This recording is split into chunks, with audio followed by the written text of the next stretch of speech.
गंजाम जिला सोरडा दिव्य जीवन संघ आनुकूल्य एक दिवसीय आध्यात्मिक सम्मिलनी और साधना शिविर श्री श्री पंचानन स्वामी मंदिर प्रांगण में अनुष्ठित होता।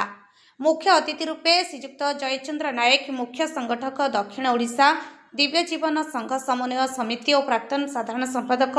स्वामी चिदानंद जन्म शतवार्षिक समिति ओडिशा तथा शिवानंद शतवार्षिकी बालक विद्यालय परिचालना सदस्य उद्घाटन और दीप प्रज्वलन करी गुरु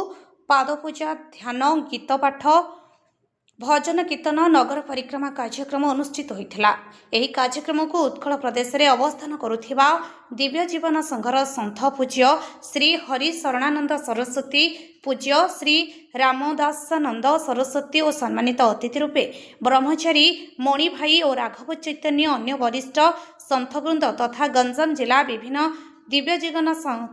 दिव्य जीवन संघ शाखार कर्मकर्ता तथा सदस्य माने योगदान करी आशीर्वचन प्रदान करथिले।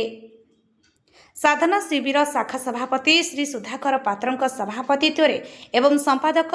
श्री बी प्रशांत कुमार पात्रंक प्रत्यक्ष तत्वबोधन तथा कोषाध्यक्ष श्री दिलीप कुमार साहू और शाखार वरिष्ठ कर्मकर्ता उपदेष्टा मानक मार्गदर्शक और सहयोग में कार्यक्रमटी भक्ति भाव और आध्यात्मिक परिवेशटी आनंदमय कर गंजाम सोरडारू नारायण डाकुआंक रिपोर्ट आम ओडिशा खबर।